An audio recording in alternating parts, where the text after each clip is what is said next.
Hey everyone! Welcome back to English Daily Life.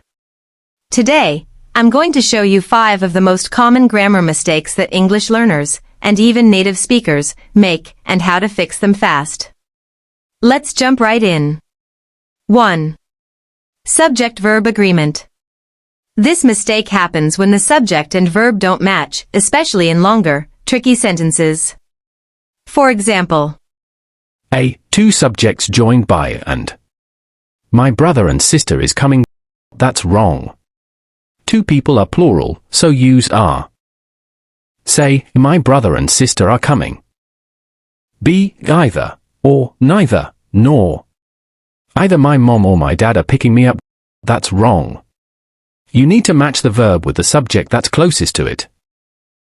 Say, either my mom or my dad is picking me up. C. Prepositional phrase confusion. The quality of the products are important. Wrong. The real subject is quality, not products. It's singular. Say, the quality of the products is important. D. Collective nouns. The team is winning. American English. The team are winning. British English. Just remember, don't let extra words distract you from the real subject. 2. Tricky prepositions sounds right, but it's wrong. Some prepositions sound natural, but they're totally wrong in English. She is married with a doctor. That's wrong. The correct preposition is to, not with. Say, she is married to a doctor. He depends of his parents. That's wrong. The correct preposition is on, not of. Say, he depends on his parents. We discussed about the issue. That's wrong. Some verbs don't need a preposition. Discuss is one of them. Say, we discussed the issue. He is good in math. That's wrong. We don't say good in, the correct phrase is good at. Say, he is good at math.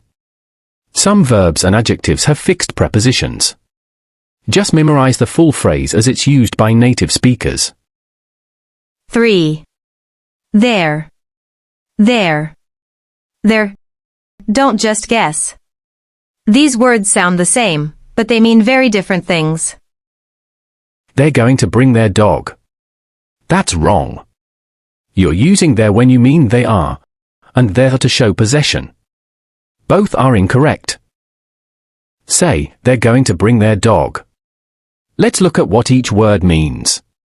There is a contraction that means they are. Example, they're going to school, which means they're going to school. There shows ownership, it tells us something belongs to them. Example, that's their car. There refers to a place or location. Example, the book is over there. Try identifying them in this sentence. They're sitting over there with their friends. 4. Tense confusion, don't mix past and present. English tenses are tough, especially irregular verbs and verb forms. Yesterday, I go to the market. That's wrong. Go is present tense. You need the past tense form, went. Say, yesterday, I went to the market. I have ate breakfast. That's wrong. Ate is past tense, but after have we need the past participle, eaten. Say, I have eaten breakfast. He was sleeping when I come in. That's wrong. Come is present tense. You need the past tense form, came. Say, he was sleeping when I came in. Learn your past tense and past participles, especially irregular ones. They're everywhere. 5.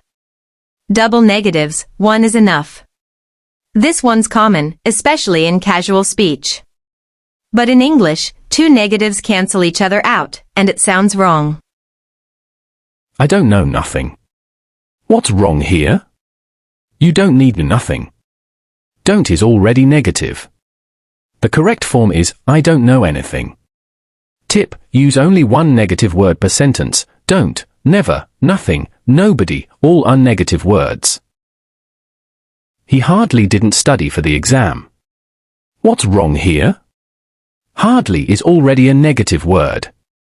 Adding didn't makes it a double negative. The correct form is, he hardly studied for the exam.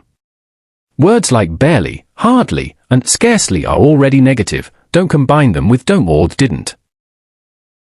Now you know how to avoid 5 of the most common grammar mistakes in English. Which mistake have you made before? Be honest, drop a sentence in the comments. Don't forget to like, subscribe, and turn on notifications so you never miss a lesson.